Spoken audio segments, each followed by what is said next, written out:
Geek Out!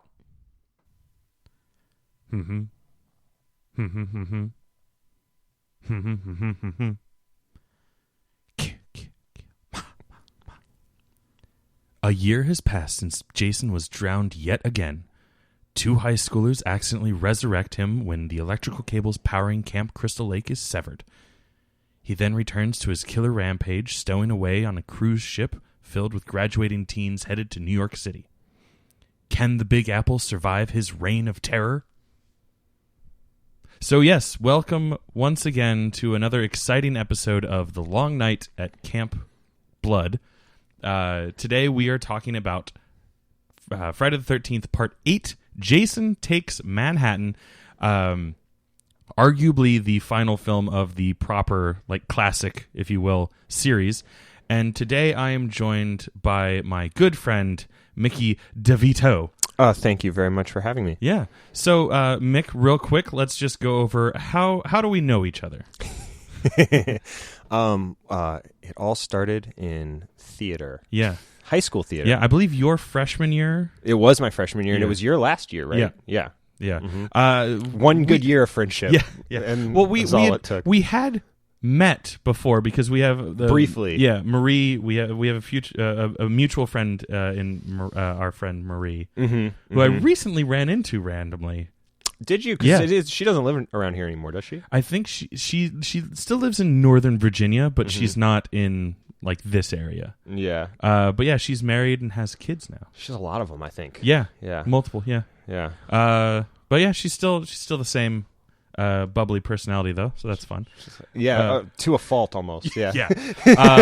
But so theater, technical theater more specifically. Yeah. I did a little bit of both. Mm-hmm. Yeah. The first real thing that we had crossed paths doing technical theater, and then near the end of the year, I wrote and directed a 1-act play that unless you removed the 1-act play. Yeah.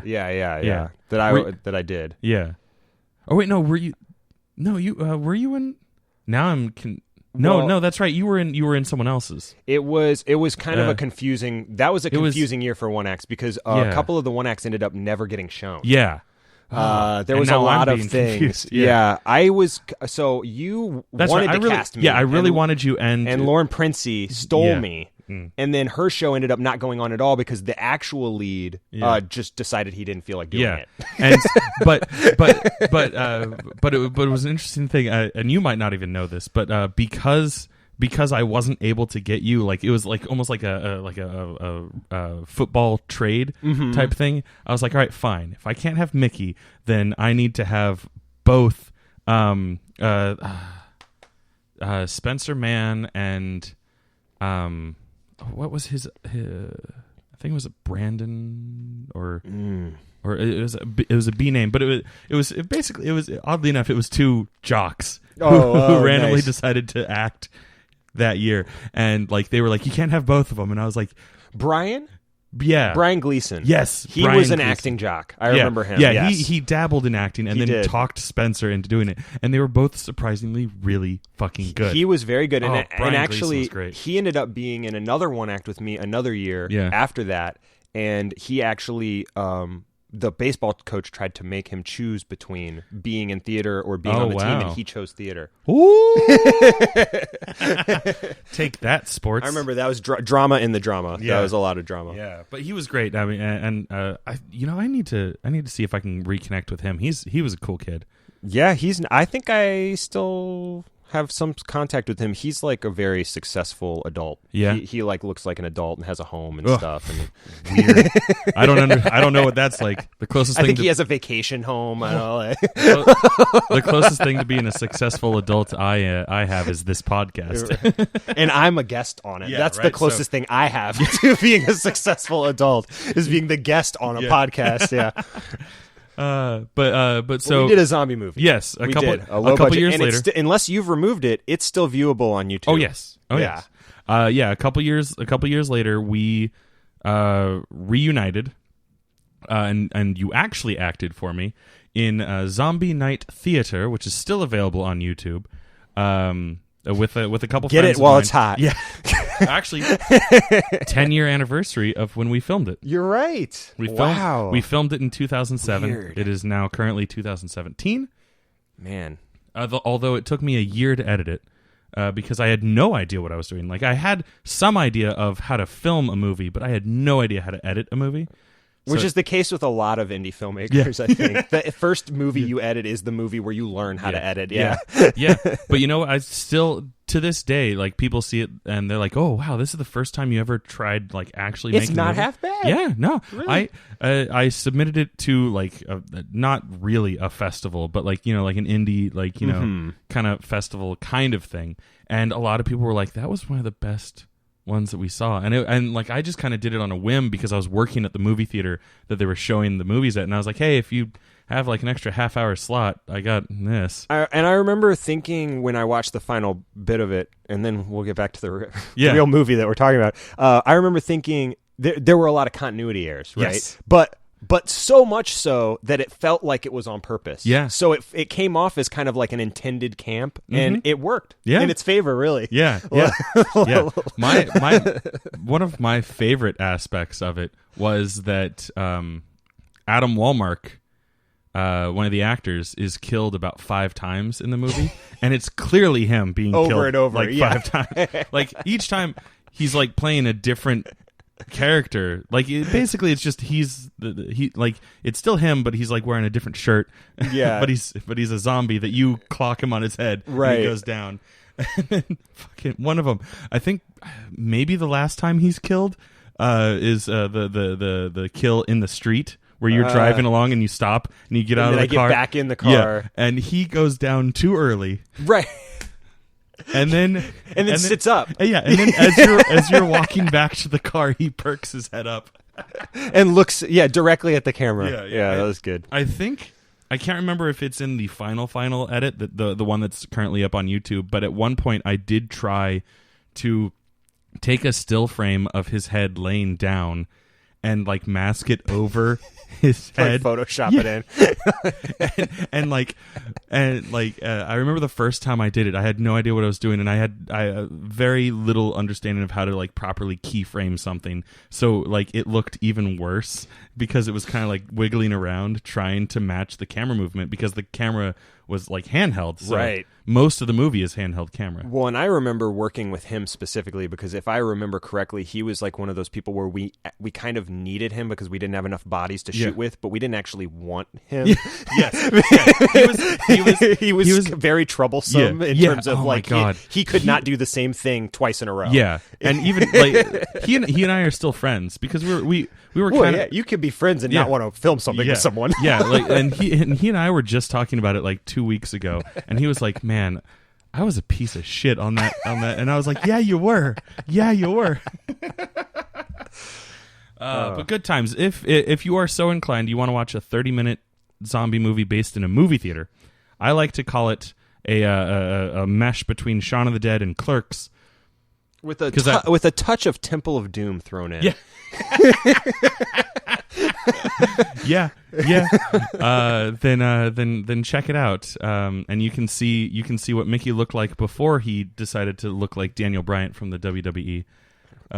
Or Leonardo DiCaprio in Covenant. Yeah, there you go. That'll probably be a reference that goes over fewer people's heads because I don't know how many wrestling fans listen to this podcast. Or like a second string Mumford and Sons. There you go. Like a backup instrumentalist. Yeah. You're one of the road musicians that is never lit, but you're just playing your little mandolin in the background because they have more mandolin players on the record than they have in the band. I'm the washboard guy. I'm on one track. You're playing Hambo. Yeah.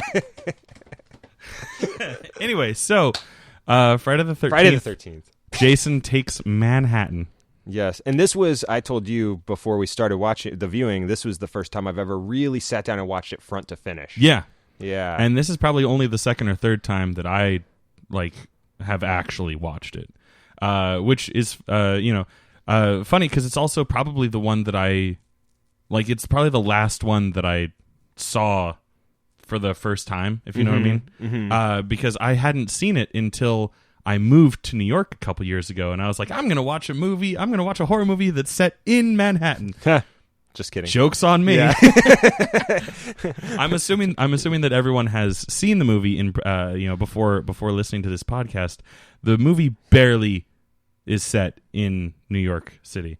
It's primarily Vancouver, right? Yeah. This is where they did most of the shooting. Yeah. Well, and even beyond that, like it's even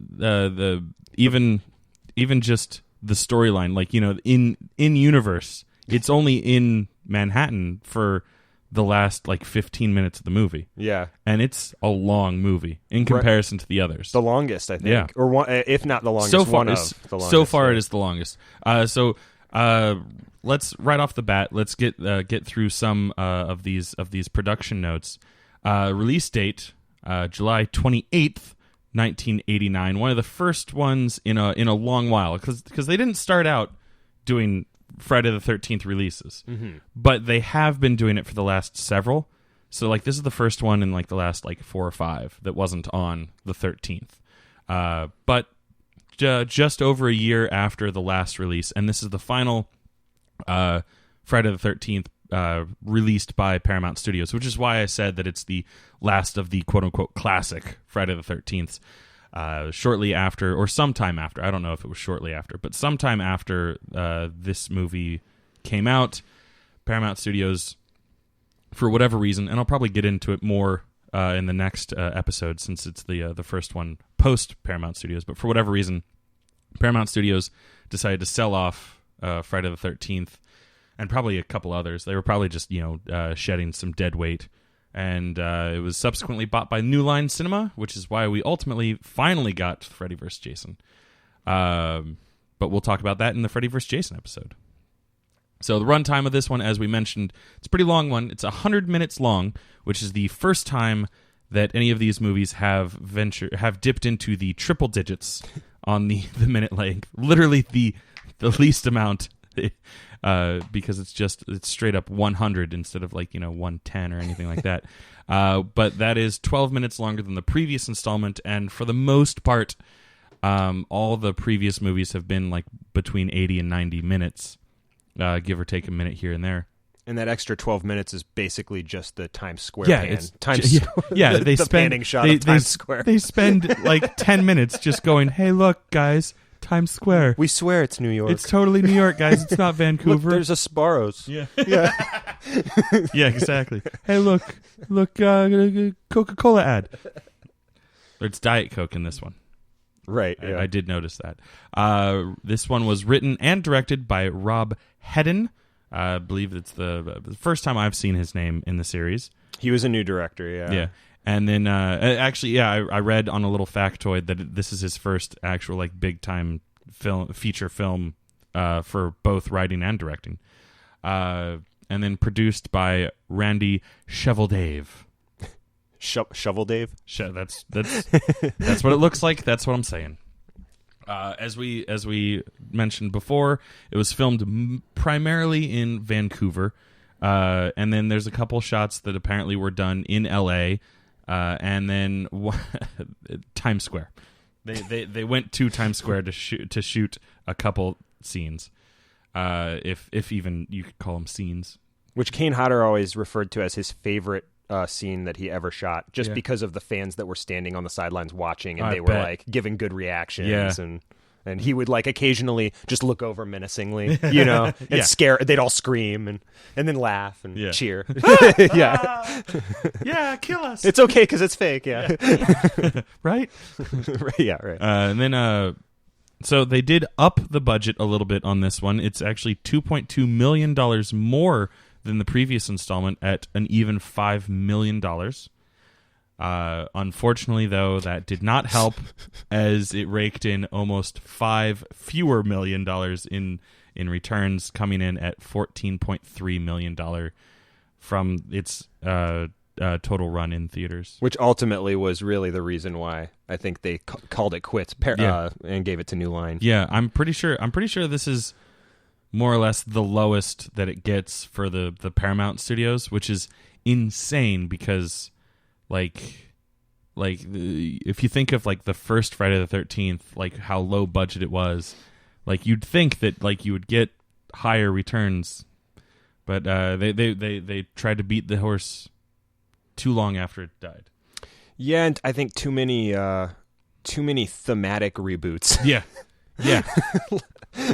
Telekinesis. The telekinesis didn't work. Why? I can't believe it didn't work. What?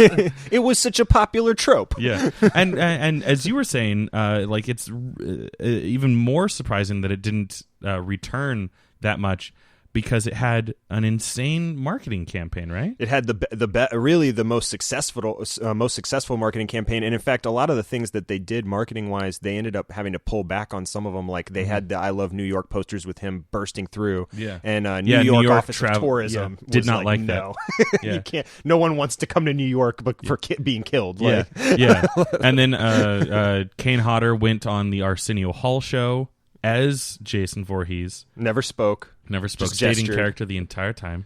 Arsenio Hall did a wonderful, scared talk show host impression. Was like kind of freaking out in the interview. Nice. Yeah.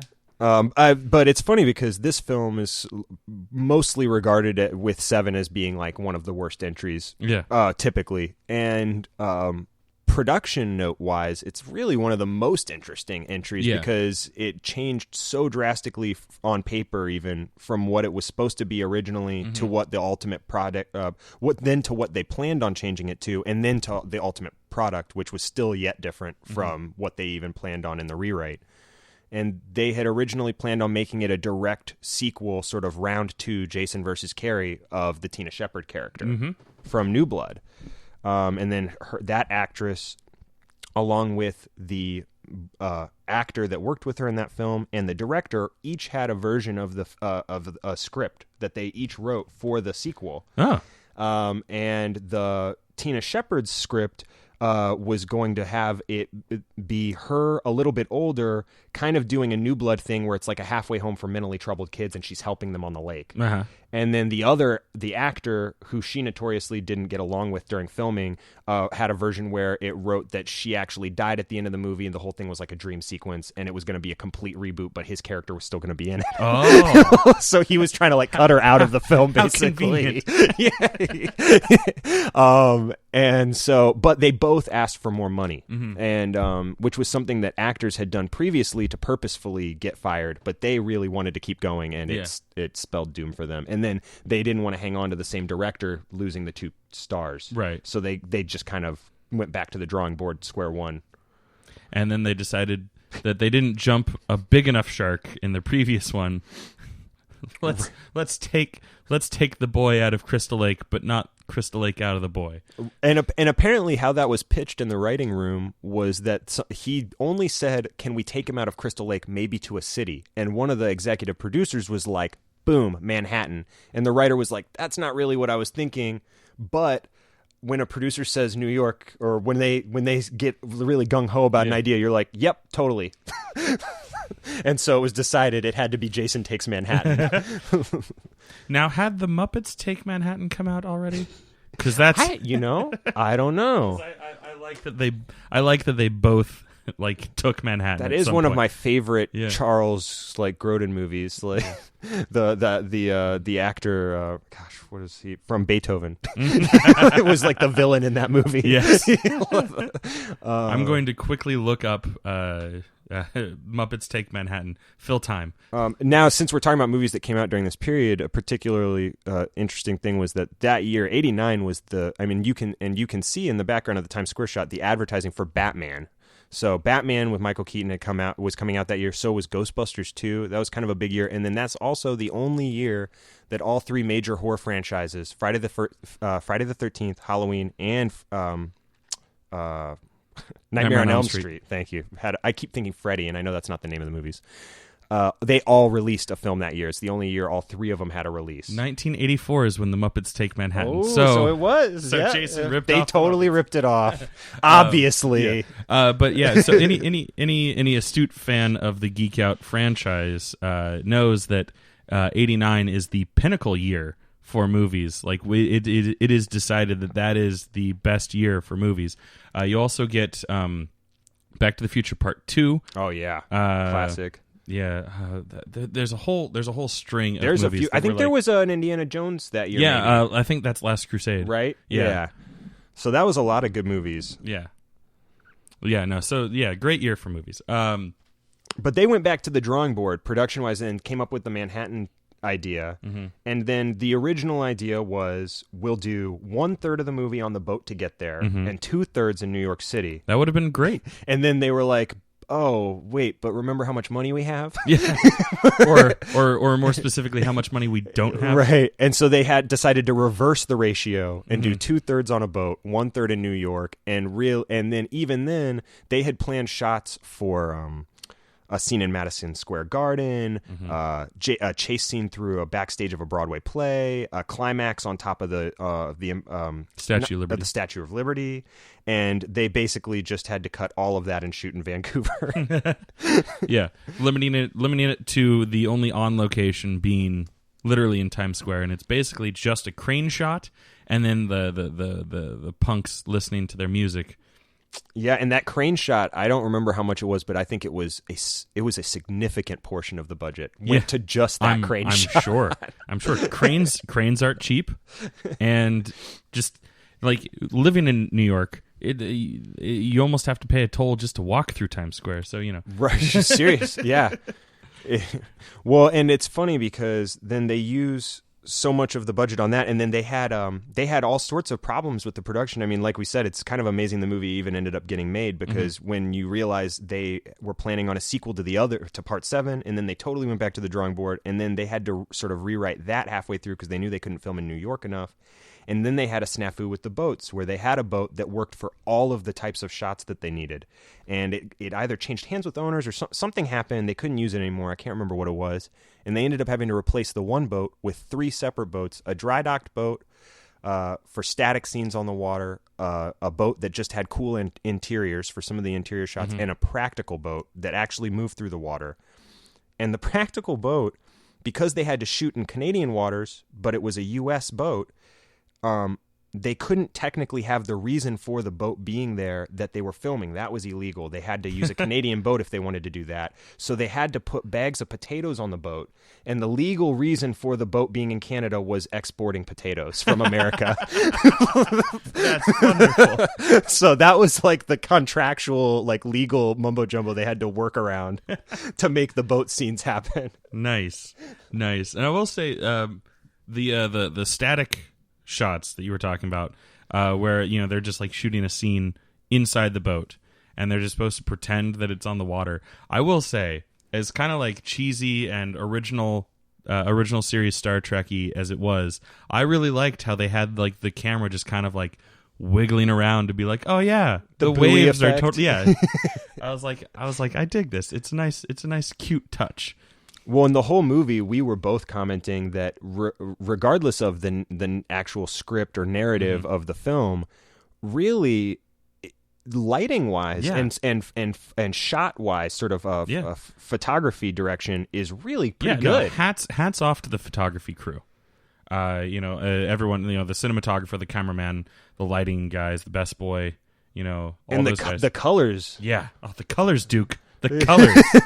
We both were like, it feels sort of, I commented and Chris agreed, it reminded me of Suspiria. Yeah. Sort of the heavy primary colors, the neons, not all primary colors, but there was a lot of green and pink. Yep. But the neon sort of glow, and it always came right before something was going to happen. The room would get washed with a neon color or something. I didn't even notice that until we started pointing out. Like, just like look at the solid colors, and then like Jason would pop up, right? Yeah, and it was a nice visual cue, which is similar to in the original movie, and I think they kind of did away with this by the second movie. But in the first movie, if you notice, listening, there is only music in scenes where the killer is there, right? Yes, and so if it's a fake scare, there's no music.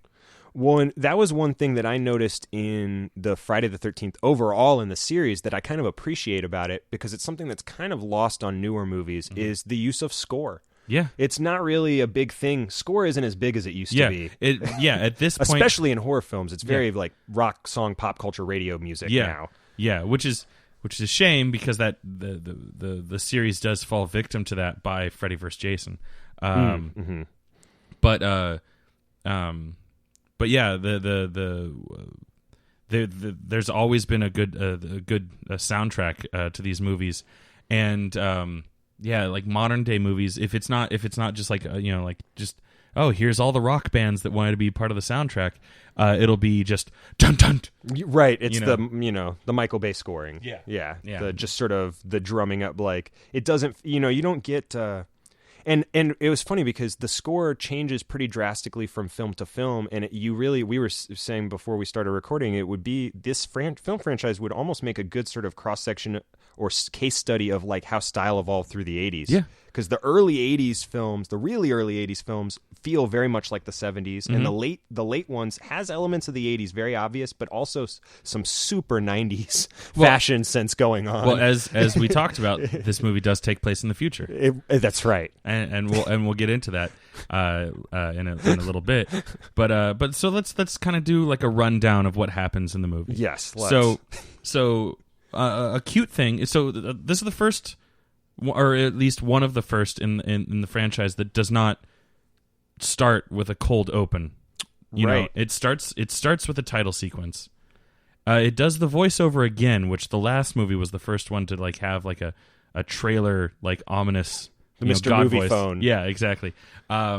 Which I still don't like. But so that it carries that over, and basically just kind of like does a yes, New York City. If you can't make it here, you can't make it anywhere. Kind of like crooner, voiceover. But it does a nice job of setting up all the set pieces that we will see in another hour and a half. By the end of the movie. And it is odd sort of watching all the other Friday the 13th movies and then not getting because the very first sequel, I remember thinking it feels really weird watching a montage of footage from the previous film. Yeah. But then after you've done that 5 or 6 times and then it's suddenly not there, you're like, hey, where's my montage? Yeah. Even the first one kind of has that like previously on kind of feel to it because it shows you what happened. Right. The flashback of how he got there. Yeah, the 1950 whatever. And then it jumps to present day.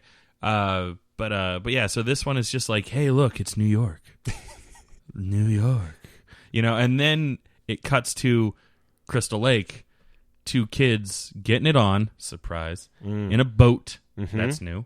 And they drop anchor right on this giant electrical cable that is powering Camp Crystal Lake, which apparently has reopened in the last 10 years. Or it has power, but the sign is in disarray. Yeah. It's unclear. Yeah. Someone's paying the electric bill, though. Yes. Yeah. Or else this movie wouldn't have happened. Exactly. So due to their anchoring, no innuendo intended. They're shucking and jiving. Yeah. They break the cable that has all the electricity, which resurrects Jason, a la the part 6. Yeah, that was the other electrical. Jason Lives. Yeah, where we get the Frankenstein, the original resurrection. Yeah, exactly. So now this is the 3rd time in as many movies he's been resurrected. Second time by electrocution. The previous movie was by telekinesis, I guess. Willpower. Yeah. I don't know. Stop it with Carrie. Right. Carrie was fine. But yeah. So he comes back, kills the kids. Conveniently finds his hockey mask now repaired, but not fully repaired. He still has the axe wound in the forehead, as you pointed out. But I pointed out, but it was snapped in 2, and no propeller damage. Yeah. From 6. Yeah. So I don't know about that. That's why people maybe a hate replica. This movie. Like the people that live in Crystal Lake still buy Jason memorabilia. Well, by the next movie, they're serving hamburgers in the hockey mask shape. So that's right. Yeah, that's right. That's right. They've switched their name back to Crystal Lake to capitalize on Jason. Right. That's right. Yeah. And really, they're all sinners then of capitalism. Yep. Yeah. The greatest evil. Yeah, the greatest evil. So he kills those kids, gets his mask back, then jumps back into the water. As he do. Yeah. finds this boat, which I guess... So here's been one of the sticking points on this movie, and I think I might have just figured it out beyond what we were talking about while we were watching it. Oh, yeah, because we solved something. Yeah, we did. Yeah, we did. We think we figured out where Camp Crystal Lake is. Now, or where it would at least logically have to be. Yeah. Geographically. Yeah. So let me pull up the page here just so I have the names right. So we don't want to piss off anybody from New Jersey. Yeah. I'm sure they're listening to this podcast. Yeah. Right? Yeah. I'm sure they're obsessed with it. So Camp Crystal Lake, it has been, it's a well-known fact that it is in Jersey. It's in New Jersey. So you have a lake. It has to, in theory, somehow, connect to the Atlantic Ocean for all of this to make sense. You would think. Yeah. So I was just dicking around on Google Maps while we're watching the movie, and I think that Union Lake Wildlife Management Area is the most likely location for what would be Camp Crystal Lake. It has the right ratio of forest surrounding lake. Yeah. And there's not very many roads all up in it and around it. Yeah, and it's got a good inlet. It is near Route, 55, just outside of Millville. But yeah, you can just take this river, squiggly lines and all, what is this, the Maurice River, and boom, you're right there, right by the East Point Lighthouse, which then gets you to the Atlantic Ocean. Now, one of the big sticking points is still, so backing up a little bit, everyone's like, this cruise ship, one, why the hell would it dock in Crystal Lake? And two, how the hell does a lake get to the Atlantic Ocean? We're glad you asked. Yeah. So here's the thing that just popped into my head. We don't actually know that the cruise ship is docked in Crystal Lake. You're right. It's assumed. Yeah, it's implied. It's assumed. It's implied. But that would mean that the cruise ship would see the boat that those kids were on, because that's not the same boat, right, as the one that they're going on. No, it's not. But there's also the possibility of we don't know how much time has passed. Yeah. Again, because they do that a lot. It's frequently they'll show some sort of establishing shot of Crystal Lake Camp, and then they'll jump to some other unknown spot on the lake, and it's been an unknown period of time in the blackout. Granted, we were talking a lot during this movie, so if they were like, "You excited for the cruise tomorrow?" We might have missed it. We could have missed it. That's true. I do know on the Wikipedia article it does say like the day before they were supposed to go out, but. They clean. Well, the other option is they just clean. They're so used to the murders. Yeah. They just clean that stuff up real quick. I mean, that's why they changed their name originally. They drag that lake once a week. And yet Jason's body was still there. Yeah. It drifted. Yeah. It drifts a lot. Yeah. No, that's true. But yeah, but in that case, then that just means that Jason used his shift power to go down the Maurice River to maybe East Point Lighthouse, where, who knows? I don't know that much about that area in Jersey. Maybe there's a dock there where you could take a cruise ship. The ship is pretty large. Yeah. It is a pretty sizable ship for the establishing shots of it anyways. Yeah. The SS Lazarus. Yeah. Yeah. Yeah, I mean, for 13 kids, that's a lot of ship. And we said we were kind of unsure as we were watching the film if it's actually 13 or if that's just the core group of the graduating class on this cruise. Yeah, like any like cop, procedural, like you only focus on like 3 cops, but like that's a whole precinct full of police. There's a whole class characters. There.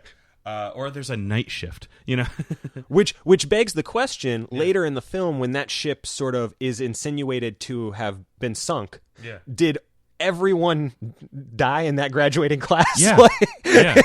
Yeah. We may never know what the actual kill count is for this movie. It could be in the hundreds. Yeah. Yeah. I mean, I know my graduating class was, Oh my gosh. Near 1,000? Mine was over. Maybe near 2,000? Yeah. Was it near 2,000? It was a big notoriously large school, yeah. So big that my year was the first year post building a new school just to relieve it. Yeah. And it was still huge. A larger class every year. Yeah. We were still like what was it? My sophomore year was the first year that the other school was activated. And they were like, "Oh, finally, we can get rid of some of these trailers." And then by the time I graduated, all those trailers were back. Yeah. Yes. Yeah. So we can't even remotely identify with a 13-person class. No. Let alone being the only survivor of it. Yeah. It just no reunion for you. I mean, I didn't go to my 10-year high school reunion. I didn't go to my 10-year high school reunion this past year either, but I made it to the 10-year reunion of Zombie Night Theater. There you go. I kind of want to see if I can like show it in the theater again. They might let you. You never know. I'm still there. I'm still on good terms with Mark, and now all of his theaters have digital projectors, so I can show it in any one I want. Nice. Yeah. Anyway, all right, where were we? So cruise ship. What was the girl? Graduating class. Yeah, Rennie's the main girl. Rennie is the final girl. Yeah. I always remember her name because it rhymes with my favorite final girl named Jenny. There you go. Part 2. Jenny is the best. Yeah. I don't know. I rewatched, not to get off this movie again, but I rewatched part 2 after playing the video game. Yeah. And I think seeing how much of the elements from the second movie made it into the video game made me fall in love with that movie even more. You should listen. I know you haven't had a chance to go through the backlog of all the episodes. You should listen to the video game episode. Oh, okay, because I did will. Because around the release of the video game, we did a special episode of this Friday the 13th podcast just about the game, and pretty in depth. I spend like 10 minutes talking about how they did such a fucking amazing job with the level of detail and the level design and everything for the first 3 movies too. Yeah. I mean, so down to a tube of toothpaste on a sink where it was left. Yeah, stuff like that. And like what's the Higgins Haven is amazing. Mm-hmm. The part 3, right? Anyway, but that's just plugging another episode of this show. So graduating class on a cruise, the SS Lazarus. Which, by the way, what graduating class goes on a cruise? Well, I guess the only reason it happened, right, is because the popular guy's daddy owned the boat. There you go. He was the admiral. He was the admiral. Who makes his son the captain in like the first 5 minutes. Yeah. Presumably, this has been like it's part of their backstory that they don't, they don't have exposition for in the movie, but like I guess it's probably been a thing that the father was like, and you'll have this boat, and you'll give it to your son, and he'll give it to his son. So it's like a big sticking point. But obviously, the boy doesn't want to be a boat captain because he doesn't even know to honk the horn before leaving port, or warn other ships of their departure. Yeah. Which, like, I don't know anything about boats, and I still know to honk the horn when I'm backing out of a parking spot. Yeah, well, they kind of insinuate he's been training to be the captain, and then he immediately makes several mistakes that are pretty important. Yeah, elementary. Elementary captain mistakes. Yeah. So he runs off in a huff. That actor, by the way, was not the original actor for the lead character for the boy. They had another guy who was going to be the lead character for the boy, and they fired him for 2 reasons. But the primary one of them was he just didn't have great chemistry with the female lead. But then the other reason, and you'll have to excuse the political correctness of this because it's not my quote. This is literally a quote from the producers that they made in a less politically correct time. But he came off as too gay. Oh. So there you go. Yeah. Apparently, which I think really is just them expounding on not enough chemistry between him and the female lead. Really, I mean that is a key aspect of chemistry. Yeah. If it's not believable, it's not believable. And they had just come off of a film where the leads notoriously did not get along, so they probably were purposefully trying to avoid that element. I can see that. So then. And we get return of one of our favorite minor character archetypes of the "you're all doomed." doomed. Crazy Ralph. Yeah. We got a Crazy Ralph. Crazy ship hand. Yeah. Unnamed deck. What is he in this thing? Deck swabber. It is deckhand. Deckhand. Deckhand. There you go. Yep. The doom spelling deckhand. Yeah. Right. That's my favorite metal band. Then we get introduced to some of the other characters on there. There's the rocker chick. There's the creepy dude with the camera. There's the slutty popular girl. Trini from Power Rangers. Yeah. Is that actually her? No. For a second, she has such a. It's just an Asian American actress in a yellow jumper. It's been so long since I've seen Power Rangers. It could have been her. And I saw a thing that said that it was her first, it was her acting debut, right. Like that character. Yeah, and it's the end of the 80s, so she was the right age. Yeah, I was like, so it was just believable enough for me to be like, was it? Yeah. But no, now that you say no, it's not. I'm like, oh wait, yeah, no, they totally don't look the same. But they have very similar fashion sense. Trini would have put up a better fight. Yeah, that's true. Yeah, that girl got punked out. And is also the best evidence of something, I don't know if we were going to talk about it right now, but the Jason Shift thing going on in this film that really ramped up from previous films. So for those of you not as familiar with the terminology from the video game. Right, we're so cool right now. Yeah. Shifting is essentially teleporting in that game. They have shift and they what's the other? Morph. Yeah, shift and morph. Shift is where you actually bring up the map and pinpoint a location you want to go That's to. the other. That's morph. morphing? Yeah, okay. morph. Shift is where that's my problem. I can never remember which one is which. Shift is sort of the short distance. Gotcha. Like just around the corner. The one where you do the first person yes, and it's Evil Dead style. Yes, exactly. Yeah, that's actually exactly what it is. Yeah, the Evil Dead spirit thing, vision. Yeah. So, but Jason's ability to shift in this movie is none other. And normally I wait until near the end where I talk about the evolution of the Jason character. But that's the main evolution of him in this movie. It's there's always been oh wow, he got to that place kind of quickly for someone that only walks. But it was always sort of vague in terms of how much time was happening. And always kind of believable, oh, okay, You could kind of, it was always within reason. But this one, he's a person turns their head. Oh, it's impossible. And he's jumps from one side of the room to the other, and then to another, and then behind them. Yeah, or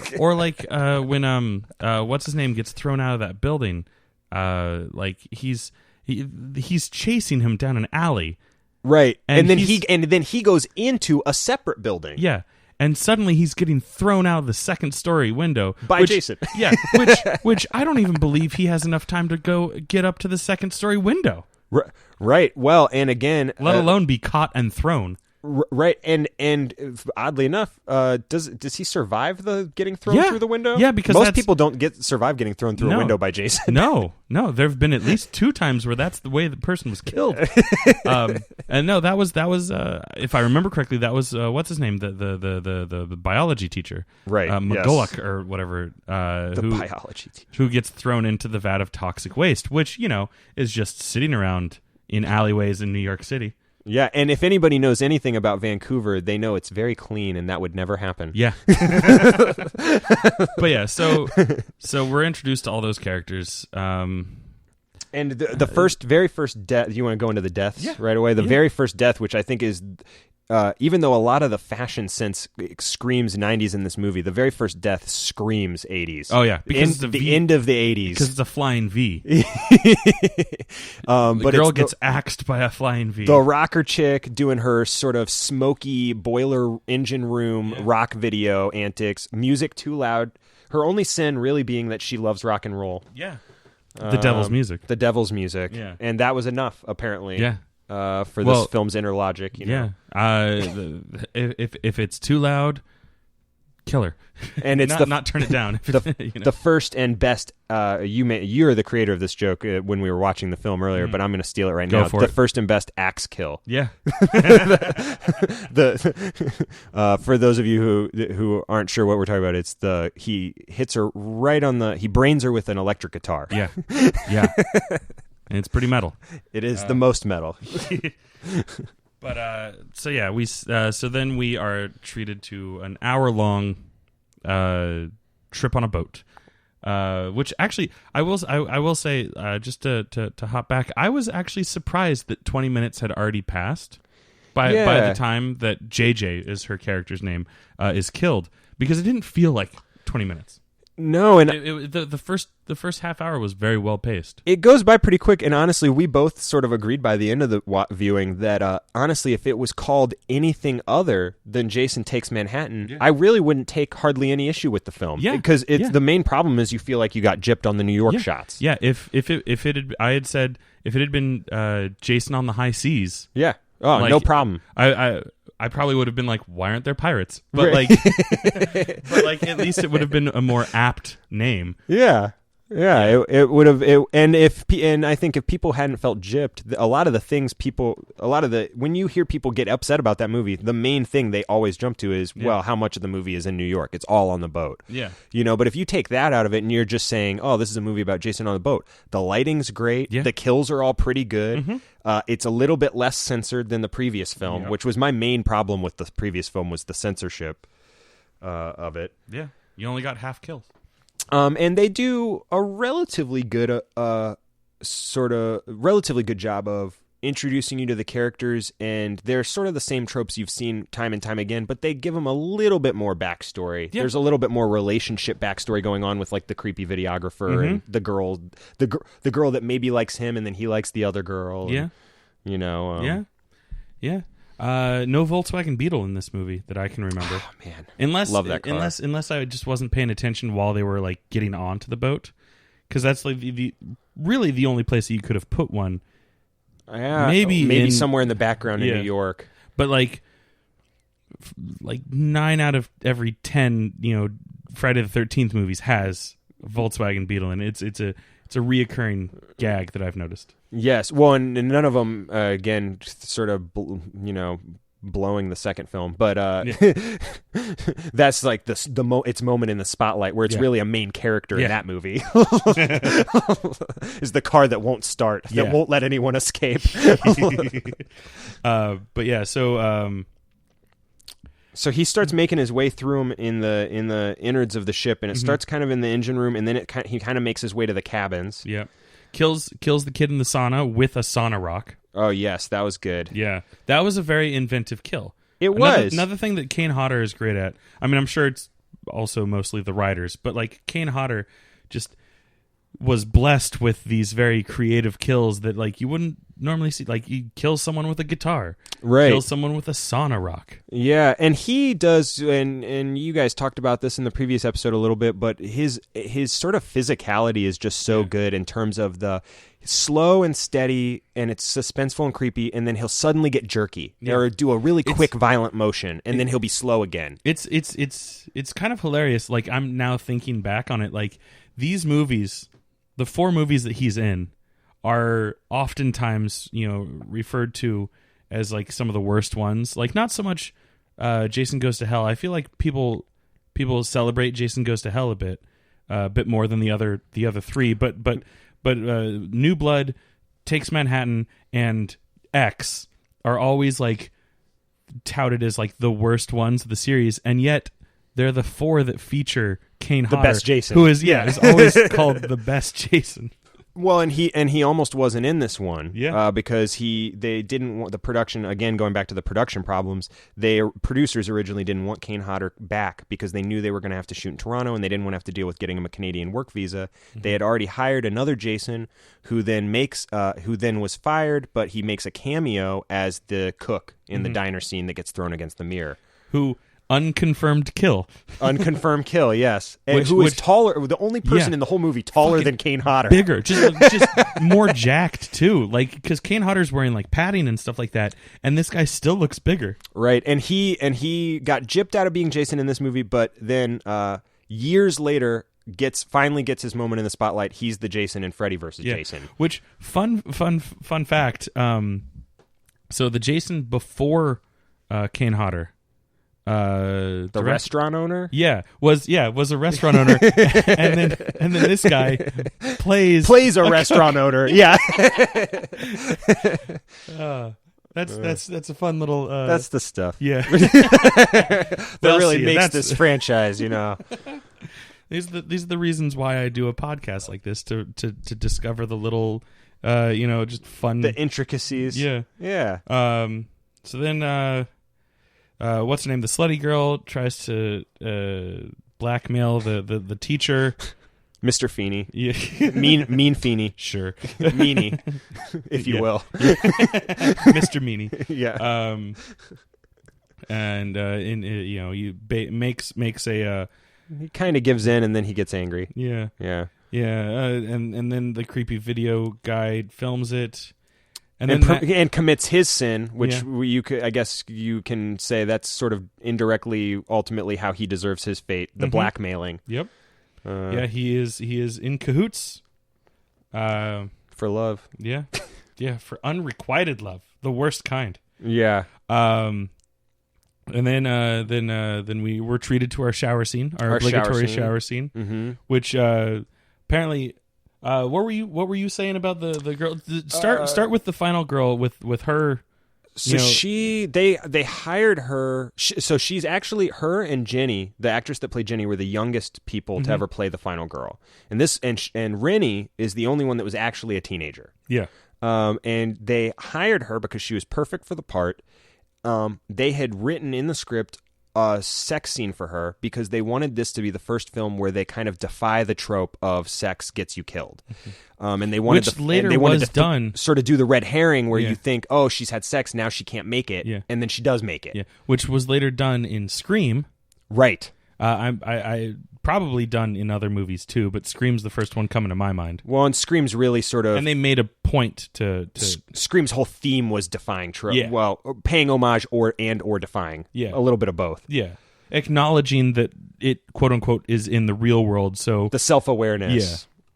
Yeah. Right. And so they hired this actress, and she was perfect for the part, but they hired her before they actually had asked her about all the nudity, and then it came out that she was not comfortable with any of it and wouldn't budge on any of it. Yeah. And in fact, now when you look at the films, she is the one who is the most fully clothed final girl of any final girl throughout the entire film. I'm pretty sure she's wearing long pants and long sleeves the entire movie. Yeah, she's got a jacket she never takes off. Yeah.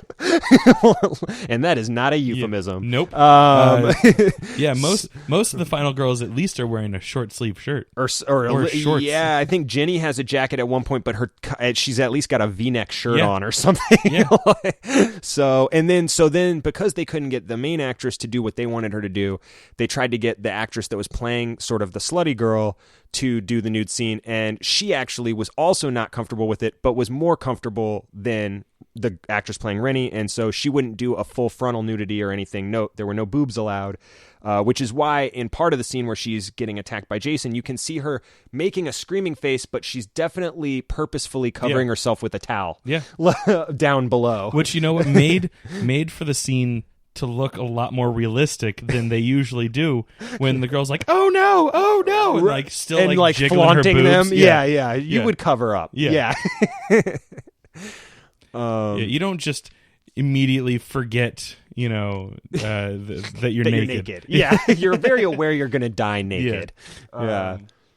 But yeah, so that was an interesting fact, a little factoid, if I may. So then a couple more kids get killed. Unfortunately, like the stuff on the ship is not that interesting, or at least not that memorable. Like the girl Eva, her name, the Asian girl, like her, she's the first time that we really see Jason's teleportation. Yeah, and it's unclear whether he's really teleporting or whether she's just really high. But then at the same time, we were discussing. We were like, but cocaine, yeah, she wouldn't just be standing still. It's not hallucinogenic. Yeah. Not that I've ever done cocaine, so I don't actually know firsthand. But like, she'd be. You can take my word for it. She'd be running faster. Yeah.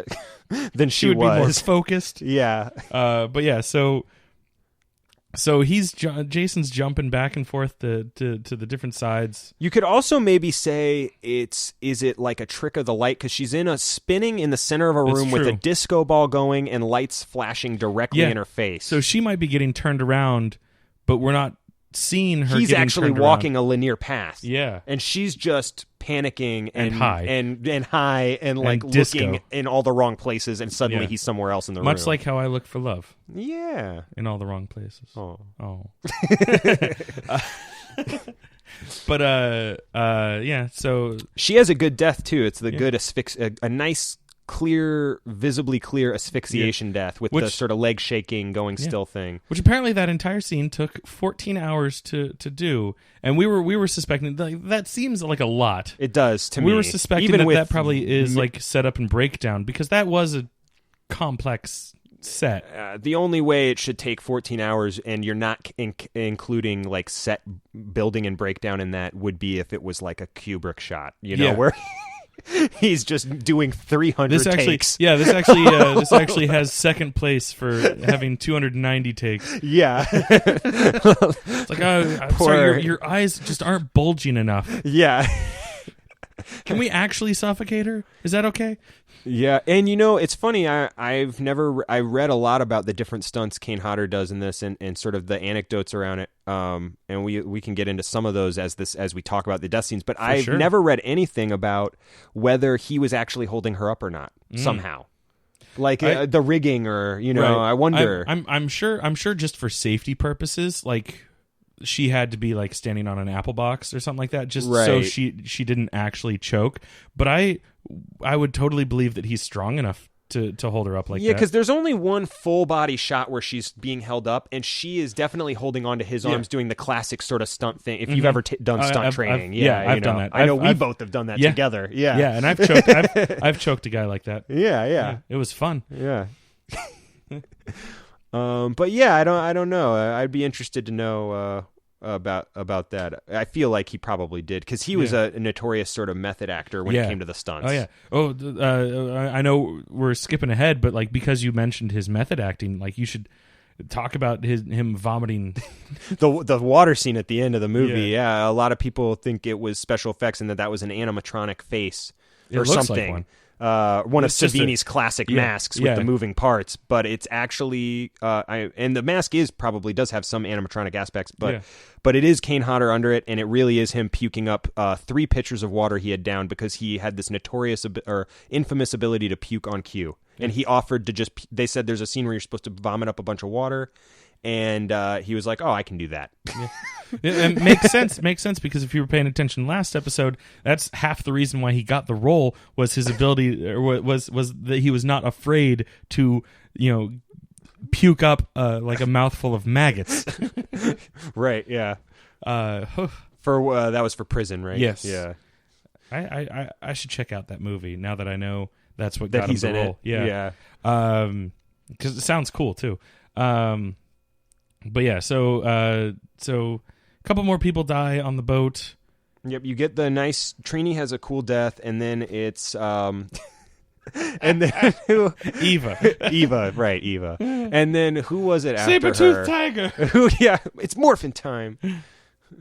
Oh shit! I'm just high. Whoops. Yeah, I'm not a Power Ranger. I'm just empowered. Yeah. So, and then who is it after her? Is it the videographer? Crew member. Oh, we skipped over the admiral. The admiral, and the which is a great lighting scene. Yes, because it's at first it's neon green backlighting. Yeah, which is awesome. Yeah, it looks so cool, and you're seeing it through the rain-soaked windshield. Yes, which is so cool. And then after the admiral is killed, and I didn't realize this until this viewing of it, it's all red light in the room, but the reason why it's red lighting is not because there's an actual red light in the room, it's because the light source is now covered in blood. Yeah. Which is so awesome. Fucking metal. Yeah. And then it's then it is the creepy video guy who first accidentally shoots an innocent survivor. And we knew that he should not be when they're picking weapons. Yeah. There's a scene where they all pick weapons. We knew he shouldn't have had the gun. He was holding it half-heartedly against his hip with the and filming in the other one. Yeah. The other his dominant hand holding the camera. The non-dominant hand holding the butt of a pump shotgun against his hip. Yeah. Yeah. He should have broken his hip. At the very least. Yeah. And that should have been a terribly aimed shot. because I've tried to shoot with my non-dominant hand. They are awful shots. Even if I have it like lined up properly, it's still like as I pull the trigger. Yeah. So and then he gets one of the cool like classic Jason deaths, thrown into a power box and shocked and to the point of flames. Yeah, his liar pants catch on fire. And then at that point, the engine fire occurs, and that's where they disembark from the ship. Yes. Right. And presumably, assuming they're still graduating class on the ship, they're all either picked off by Jason before he gives chase to the rest of the people that disembarked from the ship, or they just go down with the ship. Yeah. Yeah. Either way, that half-full lifeboat, bunch of dicks. Right. They chatted real hard, if you know the game. I do. For those of you that know the game. But yeah. And surprise, Julius is not dead. Strong swimmer with the boxing arms, as you said. Yeah. Able to keep up with the boat, which was not stationary. Drift away. Yeah. But for some reason stayed underwater the whole time? Was under the whole time, I think. Yeah. That's what we're led to believe because he pops out much a la Jason. Yeah. Nice little fake out scare. And then they row the rest of the way to Manhattan, unbeknownst to them. And the one thing that we didn't mention that was the one scene on the boat that I did want to mention was the scene where he reaches through the porthole. Oh yeah, for Rennie. Because that was another funny sort of Kane Hodder anecdote where the look of terror on her face is genuine because of the shard of glass that was near her throat, and he's supposed to pull her towards the window, but Kane Hodder legitimately didn't know that there was a shard of glass there. Yeah, ready to kill her in real life. And when you watch the scene, you could see her. She's doing a sort of a fake scream on her mouth, but her eyes are darting to that shard of glass like crazy. And also you get the realization, like if you pay attention to her face, you see a distinct change when she's just like, oh, I'm acting. Holy shit! To where she looks down at the glass. I'm going to die. And it gets really close. Yeah, like at one point, it does. It slides. She's able to get her chin under it, and so it slides up her cheek instead of going into her neck. Yeah. Oh man. Yeah. But yeah, poor Kane could not see it through his mask. And so then they anyways, they got away. They were on the rowboat, and then they row however far into hopefully with current. Yeah. Into the harbor. Yeah. Into the Hudson Bay area. Not Hudson Bay. Hudson Bay somewhere else. Or is it? I don't know. They passed the Statue of Liberty. They do. And they immediately split up. Well, sort of. Yeah. They get mugged. Yeah. And Rennie gets kidnapped by gangbangers who force her to take heroin. Which she handles very well. Yeah, for a first timer. Yeah, most people just fall asleep. Yeah, I assume. Yes, I assume. Yeah, but yeah. So, and then Jason kills them because he's like, "Hey, fuck you! This is my kill." He definitely kills the syringe guy. Yeah, and then he either knocks unconscious or burns to death with steam the other guy. I will say. Those pipes are pretty tough. So for it to break like that, it would have had to have been a pretty hard hit. And then on top of that, the burn. The burn of that steam. You're right. I think you're right. That's probably a kill. If not severe maiming. He'll never be the same again. Tom Severe maiming. That was a bad. Tom Savini? Yeah. Is that what that was supposed to be? Yeah. I could tell. Okay. I could pick. There were breadcrumbs. Then I'll leave it in. And then we are treated to probably the coolest death scene. The most notorious for the film, I think. For sure. And one of the more fun kills to do in the game.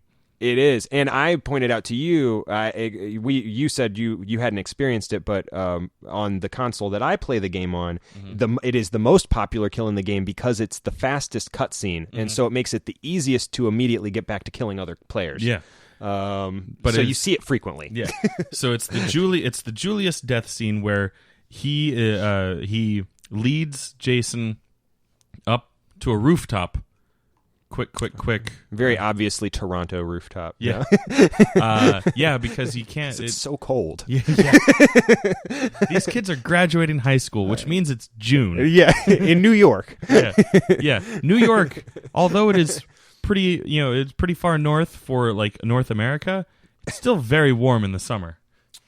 All cities are. Yeah. No matter how north they are, just because of the proximity of everything, Yeah, that's right. You lived in Chicago for a while. Yeah, oh yeah. I mean, the winter would be absolutely, sub-zero in the wind anyways. Yeah, but then the summer, it'd be pretty hot. When I was living in New York, I had like, a full layer of clothes on in bed in the winter and then like stark naked in the summer.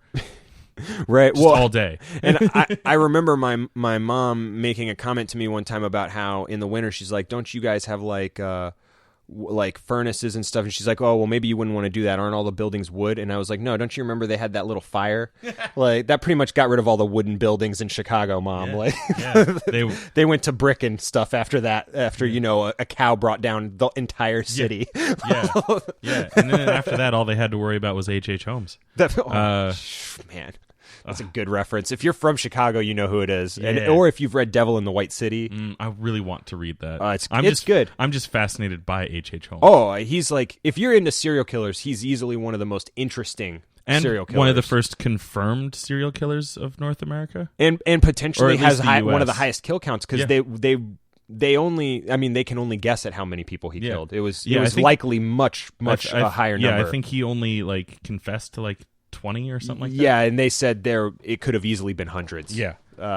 Given the amount of time and the ease with which he could get rid of the bodies and things. I recommend checking out the last podcast on the left. They did like a 3 or 4 part series of like hour-long episodes. And also, if you watch American Horror Story, the season Hotel, Evan Peters' character is based directly off H.H. Holmes. Very nice. Yeah, which is explains why that hotel has all the trapdoors and the kill stuff. I don't know if you watch American Horror Story, but I watched the first season and I fell out of it during Asylum. I could not stand the editing. Oh, okay, interesting. That's the first reason. That is the first unique That's a different reason than I usually hear for why people didn't like that season. Most people are just like, it was too depressing. Aesthetically, they got seasonal effectiveness disorder from all the green and gray. I don't even think I got far enough to get to that point. I was just like, nope, this is too chaotic. It was like all the editors were on coke.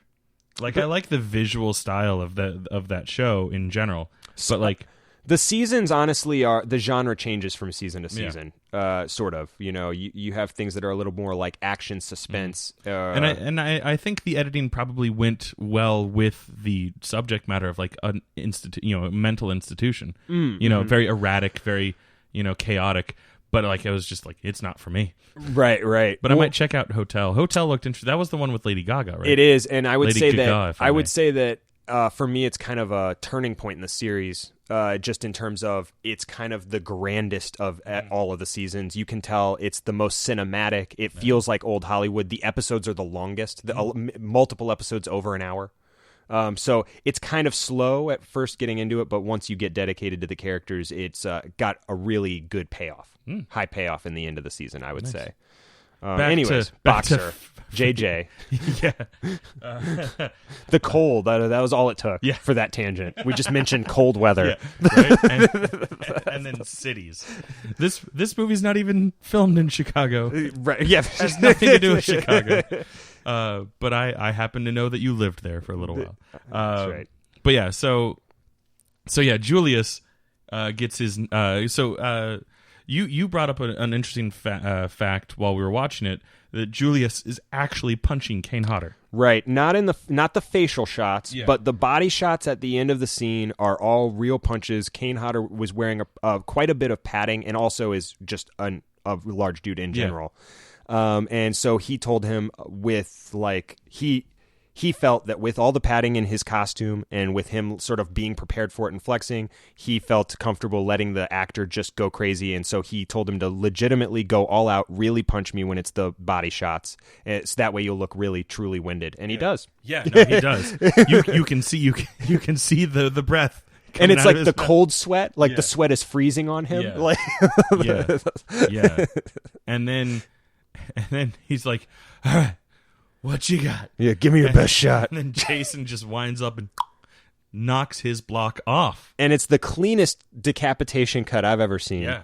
Like, it may as well have been with a magma laser. Yeah. Yeah. I think even the revolutionary French would be jealous of how clean that cut was. Well, and then that head, you see it roll down into a dumpster. Mm-hmm. And that's important to me because it's the only time in this movie where that head, it ended up in that dumpster. So then when it makes the pop-up scare that the severed head acts for in the car later, Jason dressed that. Like he set that, staged it. Which was something he did a lot in earlier films, but hadn't done much in the last couple of staging the bodies. It was mostly just kind of dumping them in the same area, right? So that you still had that scene where the final girl is running around going and finding them, right?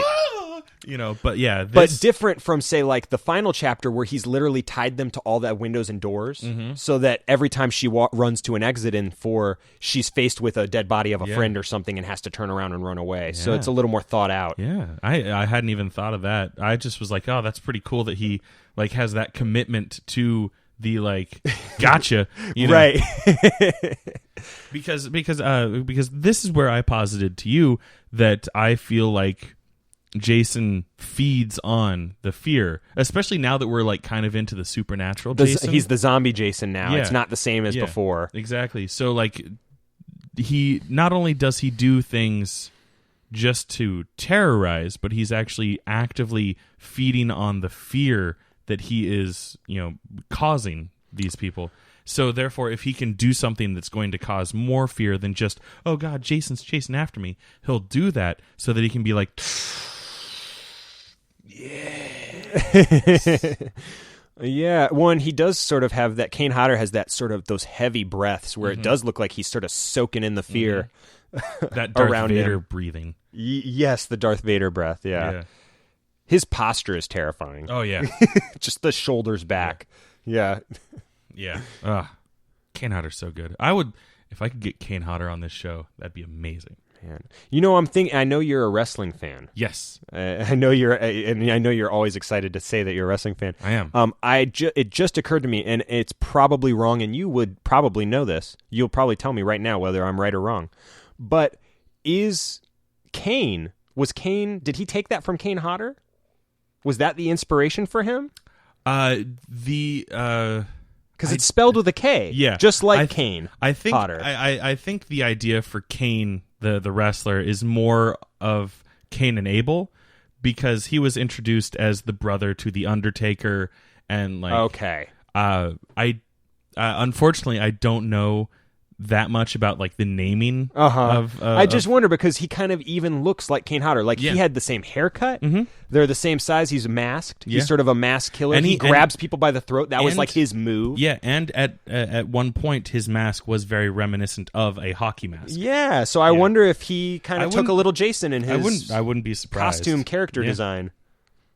He, the actor has also been the stalker killer type character in See No Evil. Yeah. Right? Yes. That was the one? Mm-hmm. I remember seeing that in theaters. Oh. Yes. I don't know why, but I did. I didn't see That was a period of time where I was going to see a lot of horror movies in theaters that probably I shouldn't have spent that much money on, like House of Wax starring Paris Hilton and Jared Padalecki. Who is also in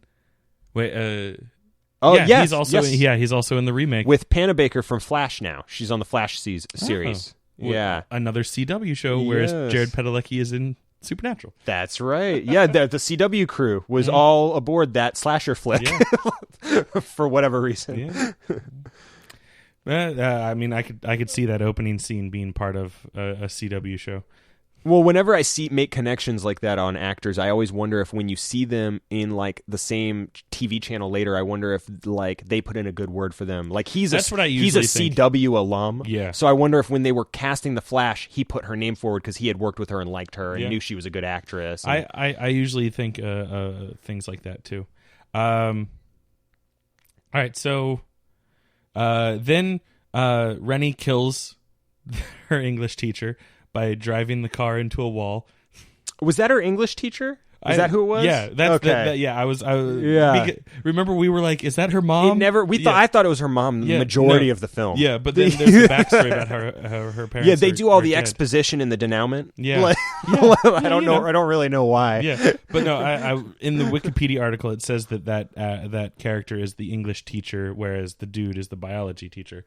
What a shit death for her, because Rennie somehow gets into the driver's seat of the cop car. Right. Yeah, it doesn't even... I feel like it didn't even really show her jump in the driver's seat, but she takes off. Yeah. And then because she's still kind of high from the heroin that the gangbangers gave her, she... Or through some connection with Jason. Yeah, because which she sees I choose to believe the connection with Jason, which we'll talk about at the end. She sees young Jason just kind of being like, meh, as he is the fourth version we've seen in this film. By the way, every single time we see young Jason, he has different prosthetics on. And different hair color. Yeah. And looks like 4 different actors each time, but only credited to one. The editor's son. Who was the substitute? Yeah. Yes, because the original actor didn't do well with the water scenes, I guess. So who knows? Maybe 1 or 2 of those was the original actor. Maybe, and that's why, and he's just not credited. Yeah, and that's why he looks different. But still, maybe not. Yeah, it's Hollywood, man. It's Hollywood. It's Hollywood. I like to give them the benefit of the doubt to the point where I even know that it's wrong, and I just pretend. Me too. So that it makes more sense in my head. Yeah. I mean, I just like to live in a world where, magic happens. Except for telekinesis. Apparently. Except for telekinesis. That's right. But yeah, so because of that, she runs into a wall. Cop car catches fire.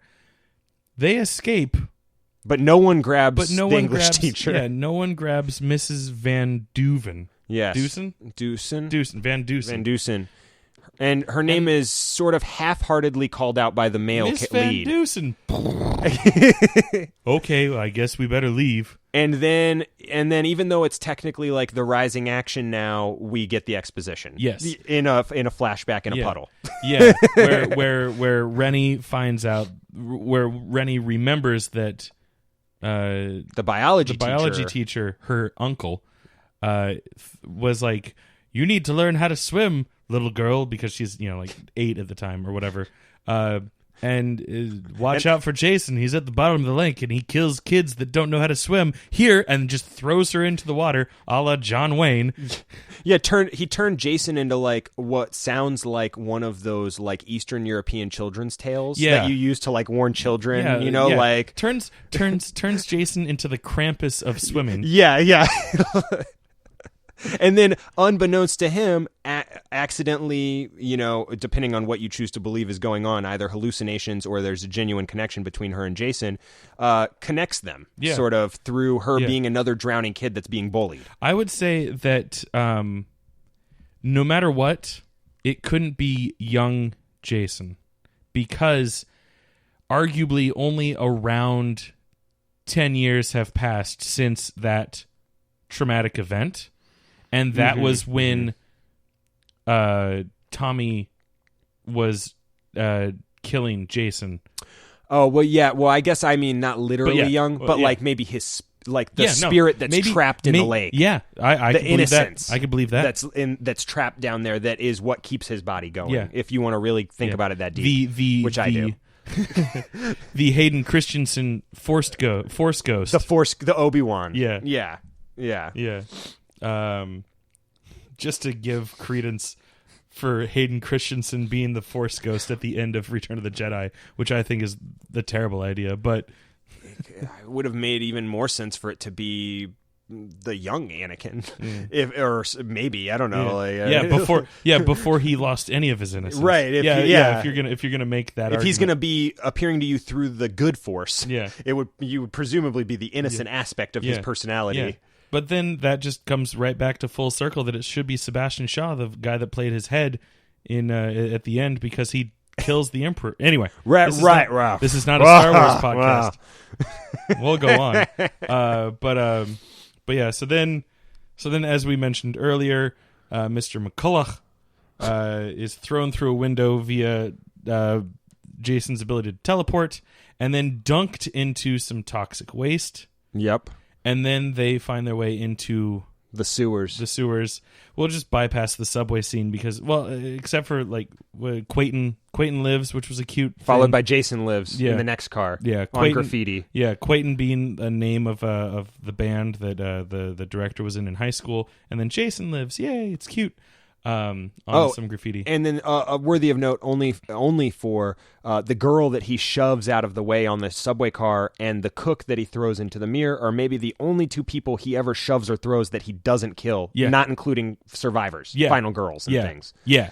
So they really dodged a bullet. That girl on the subway has no clue. The real New Yorkers. They're tough. The New Yorkers are the only ones that can get shoved by Jason and they don't get to die. Yeah.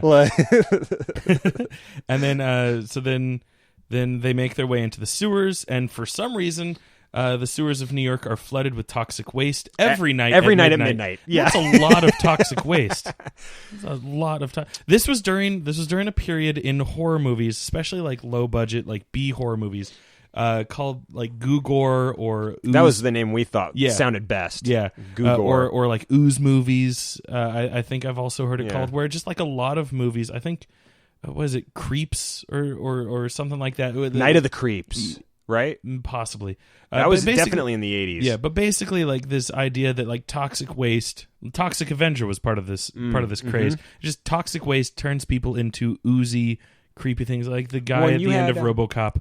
And like it's constantly wet and slimy. And I think wasn't there like a Carpenter directed Swamp Thing or something that was during that period of time? I don't remember. There was a live action Swamp Thing. Wes Craven directed. Yes, Swamp Thing. Yeah, it kind of all tied together with this obsession with moisture. Oh, and we had determined that you have Ghostbusters 2, which has the evil slime is the main theme of that film. Yep. And around that time was the remake of The Blob. Right.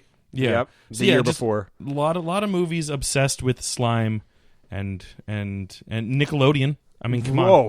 That was it. Yeah. That was what did it. Maybe Nick came after. I don't know. I think he came after. Did they do this? They were doing the slime after. But it really carried into the 90s, though.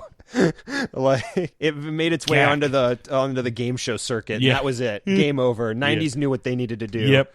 But yeah, so things were very slimy, very wet. Jason was wet the entire movie, and I told you I think this film is probably this film and the Baghead from Part 2 are maybe the two Jasons that are the coolest looking to me, or at least in terms of.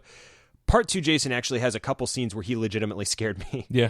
Which does not happen often in these movies. There's like a scene where he's hiding under the covers. And I genuinely wasn't expecting when they pull back. I thought it was going to be another dead body reveal. Yeah. Not like bag face popping up at you. And then stabbing with the pitchfork or whatever. Right. Yeah. And then this Jason and Part 7's really cool looking too. Part 7 I like a little bit more just because of the exposed skeleton the spine in the back. Which is so weird that his suit is repaired. He's got a different shirt. Yeah. It's a different shirt. And he looks like he's lost a little weight. Yeah. He's a little slimmer and taller looking in this, even though it's the same actor. Yeah. And it's only been a year. But that perpetually wet sort of goo look really works in this movie. Yeah. And it's one of the cooler looking Jasons, I think. And then, so the sewer gets flooded with toxic waste, and we see Jason melt into child Jason. Yes. He coughs up all the water, which, as we said earlier, was really Kane Hodder throwing up water. Yeah. And so the writers of the films that come after this film said that all of the stuff she sees is really supposed to be hallucinations, and really what happened in that scene is that... Right. And really what happened in that scene is he got washed back out to sea and drifted back down to wherever. To Crystal Lake. Mm-hmm. I like to think of it as the actual end of the film series, and think of all the other films as sort of one-shots or one-offs of basically what happens when someone takes Batman and does something different with them, and they do their own sort of self-contained story. And so I like to think of it as... Like a Frank Miller book. Exactly. And I like to think of this movie and the ending as being kind of literal, where she actually, since she was someone who connected with him as being a drowning kid on Crystal Lake, she was the one that was finally able to, when she defeated him, lift the curse and sort of send him back home. At least that makes more sense to me than like the continuity that they attempt to throw on you. it wouldn't be the most ridiculous leap in continuity, and the movies are notorious for kind of retconning, what happened at the end. Like that's usually the recap at the beginning of the movie. It's helping like, to retcon. Mm-hmm. It's like, yeah, I know we said that Jason died, but here's how he survived. Right. But yeah, so that's all of that. That's the recapping of the movie, and we've already gone, I think, longer than any of the other previous episodes. Oh man, it's because I talk too much. But hey, you know what? That's good. That makes for a good episode. And also, thank you for doing so much research, because if anyone noticed, this one's been mostly guest host heavy, because I totally forgot that we were recording today and didn't do any research except watch the movie, and then read some of the tidbits of information on Wikipedia. Well, thank you for having me, and it was awesome rewatching it because I honestly have a better appreciation for it now. Real quick, I'm not wrapping up just yet. Oh, good. Oh, good. Oh, no, I'm excited. No, I want it to go longer. I thought we had to because I ran us way over. No. All of this bold text here, I still want to go over it because it's let's do it. Yeah. Okay, this is exciting. So, cold open length. So we did still have a cold open. It was just the Vincent Price cold open, like the narrator. Yeah. Y'all's neighborhood. And then the two kids on the boat severing the power to Camp Crystal Lake. Right. So that was about 11 and a half minutes long. Still not the longest cold open. And still not as long as the panning shot of Times Square. Yeah. Exactly. So the location, it starts off at Crystal Lake proper, and then feeds through the Atlantic Ocean up to Manhattan. Timeline. Are you holding on to your seats, kids? I still can't believe this. This takes place in 2002. Oh my gosh. Yeah. It blew my mind. When I listened to the last episode and you guys were talking about how it's 2001, I was like, what? Yeah, this movie, these kids are going to New York, a post-September 11th New York, on a trip. I wasn't allowed to go to New York. Well, it's a good thing they cut the scene with the Twin Towers in the background then. Yeah. Yeah. So our kill count. So there are 19 deaths in this movie. Confirmed. 19 confirmed deaths. 17 of them are Jason's. Because one of them is the video kid who accidentally shoots the crew member. Right. One of them is Rennie killing Mrs.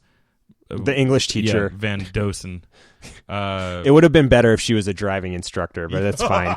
It would have been a more poetic death. So that means Jason's total kills for the series is 83.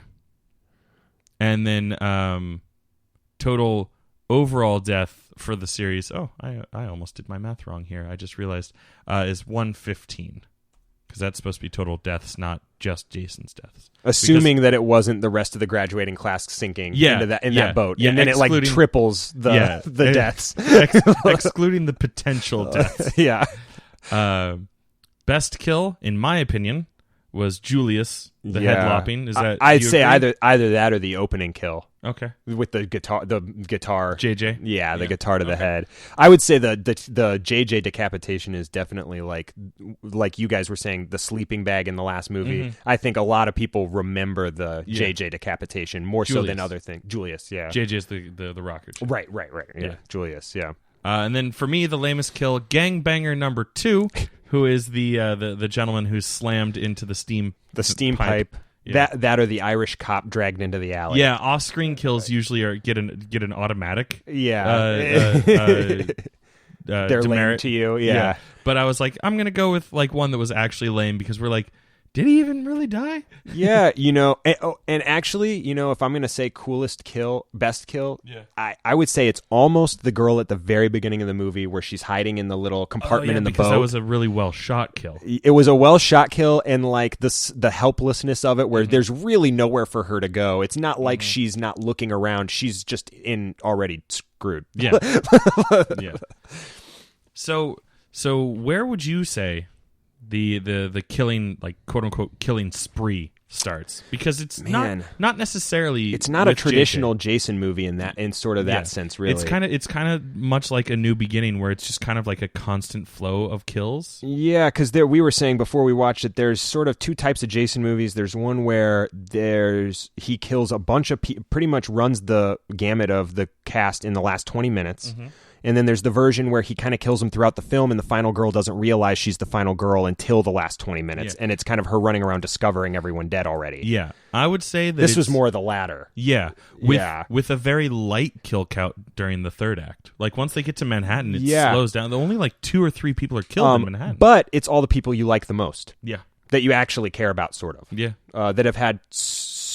with the exception of maybe the videographer in the middle of the movie, these characters have had the most backstory sort of fleshed out. Yeah.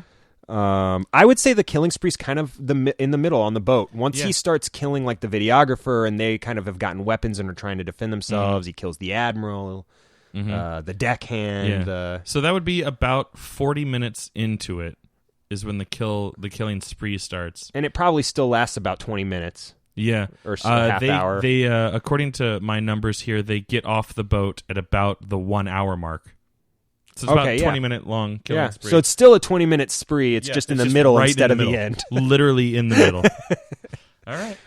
Okay, so let's see who survives. It's Rennie and what's his name, son of the Sailor Man. Oh gosh, I never can remember his name. Yeah, he's got good looks though. Yeah, he's a classically good-looking fella. He looks like a young Matt Dillon. Yeah. But yeah, so that kid. That's... And then the dog. Yeah, the dog. Yeah. Let's see. Who plays Jason? Kane Hodder. And then the young boy credited as young Jason is Timothy Burr Merkovich, as who we mentioned is the son of the editor of the film. Yeah, who was visiting that week. Yeah. And then they just asked him, hey, you want to go back to school, or you want to stay and play make-believe for a week? And he was like, you had me at miss school.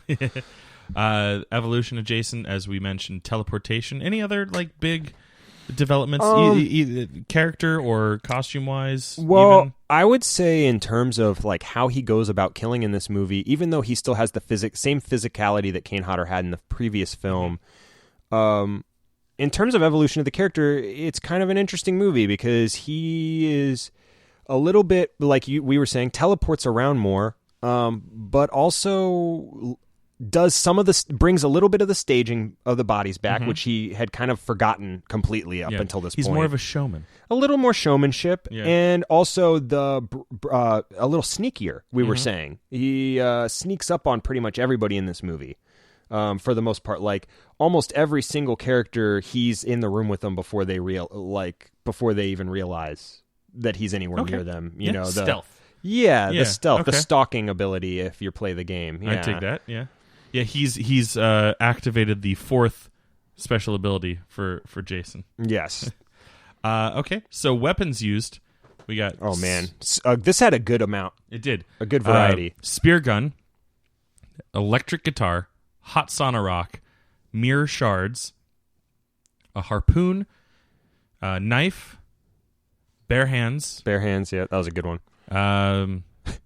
The power, like, control, electrocution thrown into the power box. An antenna, a literal axe as opposed to the guitar axe, stabbed through the back with his own syringe, the scalding steam pipe, bare hands again for the decapitation punch, off screen, some off screen kill. Exploding car doesn't count because that's not a Jason kill. Barrel of sewage. Yep. And then bash in the head with a wrench. And then the silhouette kill of the guy that had a lot of really important, pertinent information. Yeah, the exposition. Wow, he sure seemed to know a lot for a security guard. Good thing we were here to get it all. Yeah. Wonder if it'll pay off in the end. Yeah. Yeah, like, why do they schedule maintenance right before the midnight toxic sludge flush? Like, he should have been down there way before, just minutes before. He was like, we only have minutes. Yeah. All right, so now let's go through and see who deserved to die and who was an innocent. So for our fornicators... Obviously. I have Jim and Susie, the 2 kids from the opening, and Tamara, the slutty girl, the one that's that stabbed with the mirror. Assholes, Wayne, who's the videographer, and then McCullough, the king asshole, the biology teacher. And now that I'm thinking about it, the videographer's true sin is voyeurism, probably, right? Yeah. Which partially fornicator, but I felt like it. My 4 categories, if you don't remember: fornicators, asshole, drug and alcohol users, and then innocents. So he best fit into definitely assholes. Yeah. Although not the traditional asshole. Usually the asshole is more of a prankster character who is just like, fuck this guy. And it's usually the guy that indirectly helps Jason get a kill later because he'll be shaking a car and they're like, Mikey, stop it. Yeah. And they go out to investigate. Yeah. Or, he just wanted his machete back. Yeah. The drug and alcohol users, Eva, both and both the gangbangers. Right. And then everyone else, according to my list, wasn't innocent. JJ, the unnamed boxer, Jim Carlson, who is the second in command, Admiral Robertson, the unnamed crew member, Miles, and Julius. Miles being the guy that was impaled on the antenna. Yep. Yeah. And the rocker chick, we said her only sin really was rock and roll. Yeah. Yeah. Which, sadly. Yeah. And then Julius, well, he didn't really do anything wrong, did he? Yeah, no, he was gung ho. Like his only real sin was pride. I guess so. Yeah. Yeah. Because he could have kept running. Yeah. But he decided to face off against him. Yeah. Really, that was honorable. But Yeah. Well, and also he had a earlier, good death. Yeah. What are you taking, Julius? Nothing, except this gun. That was bad time for a joke, Julius. Yeah. All right. So how was Jason defeated? Toxic waste. Toxic waste. And then how did Jason come and back? Empathy. How did Jason come back? As part of the original script, he doesn't. He is dead, and the curse is lifted. As part of the retconned script for the later movies, he didn't actually die by toxic waste. He was just flushed out to sea and eventually returned back home to Crystal Lake. Whose currents obviously are mutually exclusive. The current from Crystal Lake goes straight to New York and back. That's why all those dirty syringes are in Crystal Lake. Well, we said they have to drag that lake once a week, so there you go. Yeah. There you go. Also, who knows? Maybe he swam back there. I mean, that Jason is very good in the water if you play the game. That's right. He's the fastest, I think. Yeah. And maybe he used his teleportation. He was like, you know what? I can't make it in the big city. I'm just going to go back home. Yeah, I was trying to pay attention to notice if every character that he seemed to teleport on had drug use, had used drugs. But I couldn't tell. It seemed like it, though. Yeah. Well, Mr. McCullough. That's true. That's true. Unless Tamara was somehow able to transfer some of the cocaine that she had done with Eva into him when they were making out, but I feel like too much time had passed. Well, in that time period, adults didn't really consider it drug use to be on Quaaludes, so you never know. There you go. As I learned in Wolf of Wall Street. Yeah. And we were in New York. Yeah. All right. Well, I think we have it there about wrapped up. You have anything else you'd like to add, either about Friday the 13th or just about life in general? Life in general. You want to give some advice to egregore? The egregore, the collective subconscious. No. But I will tell you, and you didn't know this. Myself and someone I'm working with, we're currently working on creating our own sort of publishing for comics and graphic novels. Awesome. And so as soon as we have the Kickstarter live for the very first volume of what is hopefully going to be not an ongoing series, because we don't want to do ongoing. We want to do sort of pan-genre, self-contained stories and just put them out. I think they're more fun that way. Then you don't kind of get burnt out by easier. The force of forcing yourself to keep the story going. But we're currently working on the first one, so maybe when we get the Kickstarter live and we get a little more up on our feet, I can come back and we can talk about it or something. We would love to. Geek Out has a wonderful history of helping people, work on, get the word out on their Kickstarters? Yep, you can visit our website for it. It currently doesn't have any published comics, graphic novels on it because we're in a transition period. But you can hire us for sort of filming or for script writing or copywriting through the website. Oh, very cool. Because we used to do primarily film and TV, and we're kind of transitioning to graphic novels now. But you can still pay us to do all of those things, and it's feelslikefiction.com, all one word. Feelslikefiction.com, and I'll make sure to put that in the description for this episode as well. Woohoo! Yeah. Well, thank you, Mick, for coming back on. Awesome. Back on. Coming long on. time listener, first time guest. Yes. Yes. But not last time. No. I'm sure. You're a cool kid. I've liked you for the last 10 or so years. Ever since that first staged clothesline in Tech Theater. Yeah. I fell hard. Yeah. And I fell hard for you. So we'll be back next summer with Friday the 13th Part 9, which was not actually called Friday the 13th Part 9. It was called Jason Goes to Hell, The Final Friday. It still had a colon in it. Yes. Yeah. They still found a way to give it another subtitle. Yeah. Yes. And as always, by next summer, I do mean next month. So we'll see you then. So just get around the campfire and sing Kumbaya until then. Good night. This has been another Geek Out production. If you enjoyed what you heard, hey, we've got a special episode every Friday. Of course, there's the usual catching up show every Wednesday. And you get book club episodes just about every Tuesday these days. Thanks for listening.